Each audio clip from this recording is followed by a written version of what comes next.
दक्ष news, सामान्यांच्या हक्कासाठी नेहमी दक्ष.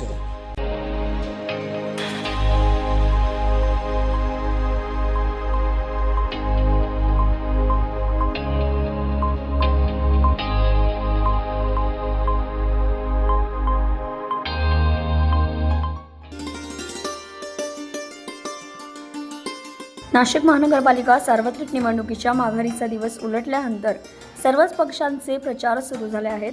त्याच पार्श्वभूमीवर प्रभाग क्रमांक 21 व 22 मधील राष्ट्रवादी काँग्रेस पक्ष शरद पवार गट प्रचार कार्यालयाचा शुभारंभ मान्यवरांच्या हस्ते रविवार 4 जानेवारी रोजी श्री गणपती पार देवळाली गाव येथून करण्यात आला. महानगरपालिका निवडणुकीच्या पार्श्वभूमीवर प्रभाग क्रमांक 21 व 22 मध्ये राष्ट्रवादी काँग्रेस शरद पवार गटाच्या अधिकृत उमेदवारांनी नारळ फोडून आपल्या प्रचाराला जोशपूर्ण सुरुवात करून विजयाची मुहूर्तमेढ रोवली. मान्यवरांच्या हस्ते प्रचाराचा नारळ फोडत माधुरी सुधाकर ओहोळ, उत्तमराव मुरलीधर बोराडे आणि अन्सार नासिर शेख यांना सगळ्यांनी शुभेच्छा दिल्या. तसेच सर्व उमेदवारांना मोठ्या मताधिक्याने विजय करण्याचे आवाहन यावेळी जिल्हाध्यक्ष गजानन शेलार यांनी केले. या ठिकाणी SP भालेराव हे आमचे सभागृहातले मित्र आहे आणि त्यांची ही सुनबाई आहे, ॲडव्होकेट आहे. त्यामुळे या ठिकाणावर निश्चितपणे या ठिकाणी आपल्या वकिलीच्या पेशामुळे जनतेची सर्वसामान्य जे काही प्रश्न असतील ते सुद्धा प्रभाग क्रमांक 21 मध्ये त्या सोडू शकतात. तर फक्त आश्वासने नको, विकास हवा या स्पष्ट ध्येयाने प्रेरित होऊन राष्ट्रवादीचे उमेदवार निवडणूक रिंगणात उतरले आहेत. प्रभाग 22 मध्ये अनुसूचित जाती महिला अ गटातून ओहोळ माधुरी सुधाकर, इतर मागासवर्ग प्रवर्ग पुरुष ब गटातून बोराडे उत्तमराव मुरलीधर, सर्वसाधारण पुरुष ड गटातून शेख अन्सार नसीर हे निवडणूक लढवणार आहेत. तुतारी वाजवणारा माणूस या चिन्हासमोरील बटन दाबून प्रचंड मतांनी यांना विजयी करा असे आवाहन पदाधिकाऱ्यांनी केले.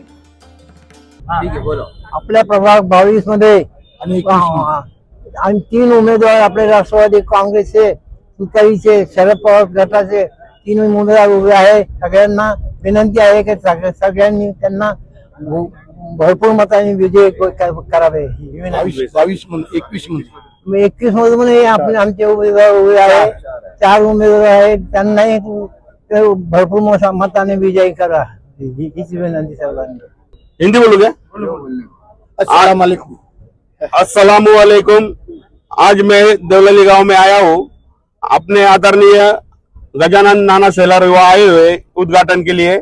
आज अपना प्रचार नारळ फोड़ने के लिए यहाँ पे सब लोग जमा हुए इकट्ठा. तो 22 प्रभाग में से आज माधुरी ताई और ये भी एक उम्मीदवार है. उसके बाद में बोराडे साहब ये 2nd नंबर के उम्मीदवार है और अंसार भाई ये 3rd नंबर के उम्मीदवार है. तो 22 में 3 कैंडिडेट अपने तुतारी से खड़े हुए हैं.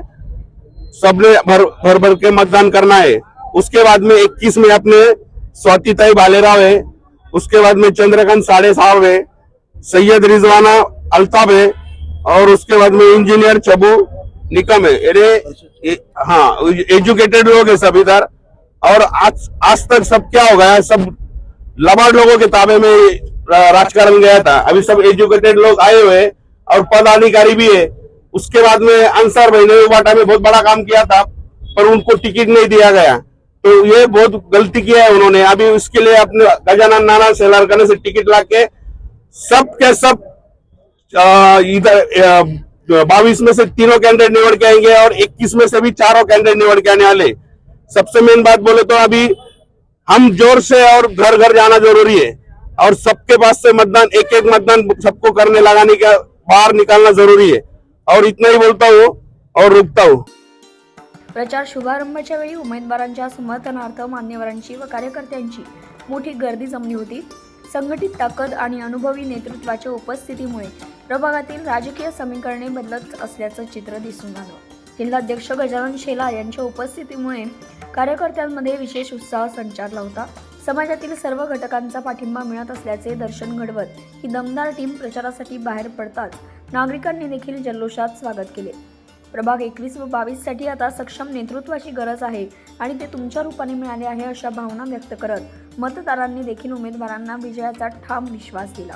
यावेळी शरद पवार गटाचे जिल्हाध्यक्ष गजानन नाना शेलार, जिल्हा सरचिटणीस मुन्ना अन्सारी, ओबीसी सेलचे उत्तर महाराष्ट्र अध्यक्ष छबू नागरे, पूर्व विधानसभा अध्यक्ष अशोक पाटील मोगल, नाशिक रोड कार्याध्यक्ष राजाभाऊ जाधव यांच्यासह अनेक मान्यवरांसह पदाधिकारी, कार्यकर्ते आणि नागरिक मोठ्या संख्येने उपस्थित होते. दिनेश पगारे, दक्ष न्यूज, नाशिक.